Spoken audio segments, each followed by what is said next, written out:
ജീരക സോഡ കുപ്പിക്കുള്ളിൽ നിന്നും ചത്ത പാമ്പിൻ കുഞ്ഞിനെ കിട്ടിയ സംഭവത്തിൽ സ്ഥാപനം അടച്ചുപൂട്ടി. സ്ഥാപനത്തിലുണ്ടായിരുന്ന ജീരക സോഡയുടെ മുഴുവൻ സ്റ്റോക്കും നശിപ്പിച്ചു. കൂടാതെ ഇവിടെ നിന്നും മറ്റ് സ്ഥാപനങ്ങളിൽ വിതരണം ചെയ്തിരുന്ന സോഡകൾ ഫാക്ടറി അധികൃതരെ കൊണ്ട് തിരിച്ചെടുപ്പിക്കുകയും നശിപ്പിക്കുകയും ചെയ്തു.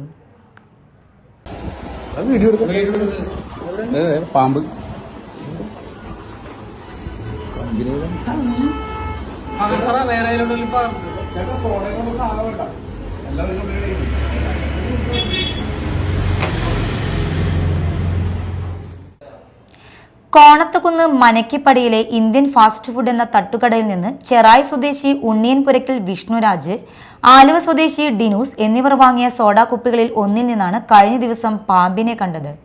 സോഡാ കുപ്പി തുറന്ന് കുടിക്കാനെടുത്ത സമയത്ത് മുകളിൽ എന്തോ തങ്ങി നിൽക്കുന്നത് യുവാക്കളുടെ ശ്രദ്ധയിൽപ്പെട്ടു.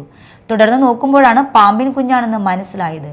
കോണത്തുകുന്ന് ചിരട്ടക്കുന്നിൽ പ്രവർത്തിക്കുന്ന റിലാക്സ് സോഡ കമ്പനിയിൽ നിന്നെത്തിച്ച ജീരക സോഡയാണെന്ന് കുപ്പിയിൽ പതിച്ചിരുന്ന സ്റ്റിക്കറിൽ ഉണ്ടായിരുന്നു. തുടർന്ന് യുവാക്കൾ കൊടുങ്ങല്ലൂർ ഫുഡ് സേഫ്റ്റി വിഭാഗത്തിൽ പരാതിപ്പെട്ടു.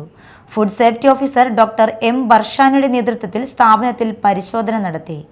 സോഡ നിർമ്മാണത്തിനായി കഴുകിവെക്കുന്ന കുപ്പികൾ അടച്ചുറപ്പില്ലാത്ത സ്ഥലത്താണ് കമ്പനിയിൽ സൂക്ഷിച്ചിരുന്നത്. ഒരു ദിവസം രാത്രി കഴുകിവെക്കുന്ന കുപ്പിയിൽ പിറ്റേ ദിവസമാണ് സോഡ നിറയ്ക്കുന്നത്. ഇതിനിടയിൽ പാമ്പ് കയറിയതാകാമെന്നാണ് നിഗമനം. അടച്ചുറപ്പില്ലാതെയാണ് പ്രവർത്തിക്കുന്നതെന്ന് കണ്ടെത്തിയതിനെ തുടർന്ന് സ്ഥാപനം അടച്ചുപൂട്ടി.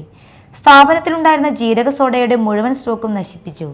കൂടാതെ ഇവിടെ നിന്നും മറ്റ് സ്ഥാപനങ്ങളിൽ വിതരണം ചെയ്തിരുന്ന സോഡകൾ ഫാക്ടറി അധികൃതരെ കൊണ്ട് തിരിച്ചെടുപ്പിക്കുകയും നശിപ്പിക്കുകയും ചെയ്തിട്ടുണ്ട്. Media time, Vellangallur.